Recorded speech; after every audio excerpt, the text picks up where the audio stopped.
स्वाभाविक रूप से आधी आबादी, देश के सबसे बड़े राज्य उत्तर प्रदेश की आधी आबादी इससे सर्वाधिक लाभान्वित होने वाली है, और खासतौर पर तब जब उत्तर प्रदेश 2020 से ही मिशन शक्ति के कार्यक्रम को प्रभावी ढंग से यहां पर जमीनी धरातल पर उतार रहा है।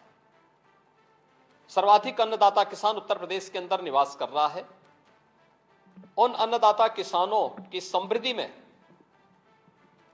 आज संसद में प्रस्तुत आम बजट बड़ी भूमिका का निर्वहन करने वाला है। युवाओं के लिए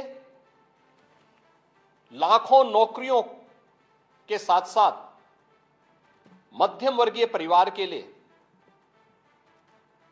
प्रत्यक्ष कर यानी इनकम टैक्स में जो नए टैक्स स्लैब की घोषणा हुई है, ये सभी अभिनंदनीय है, स्वागत योग्य है। इस पूरे बजट को अगर मैं कह सकता हूं कि यह बजट भारत को $5 ट्रिलियन की इकोनॉमी में बदलने के संकल्प के साथ ही दुनिया के ग्रोथ इंजन के रूप में भारत की भूमिका को और विकसित भारत की संकल्पना को साकार करने का एक आर्थिक दस्तावेज के रूप में यह देश की संसद में प्रस्तुत किया गया है।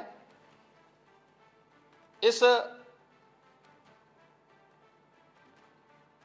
140 करोड़ जनता जनार्दन के लिए समर्पित उनकी आशा, उनकी आकांक्षा और अमृतकाल के संकल्पों को पूरा करने वाले इस बजट के लिए मैं आदरणीय प्रधानमंत्री जी के प्रति आभार व्यक्त करता हूं। माननीय केंद्रीय वित्त मंत्री माननीय श्रीमती निर्मला सीतारमण जी को और उनकी पूरी टीम का मैं अभिनंदन करता हूं।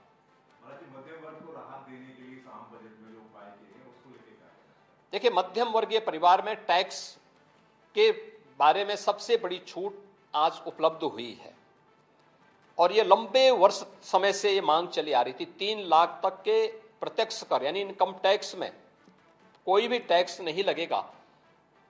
इसके साथ साथ अन्य जो स्लैब भी दिए गए हैं वे काफी राहत भरे हैं। अलग अलग सेक्टर के लिए जो प्रावधान किए गए हैं, गांव के लिए, गरीब के लिए, किसान के लिए, नौजवान के लिए, एमएसएमई सेक्टर के लिए, ये लाखों नौकरियों को क्रिएट इससे होगा। इंडस्ट्री के लिए जो प्रावधान किए गए हैं, मुझे लगता है ये सभी स्वागत योग्य हैं। और उत्तर प्रदेश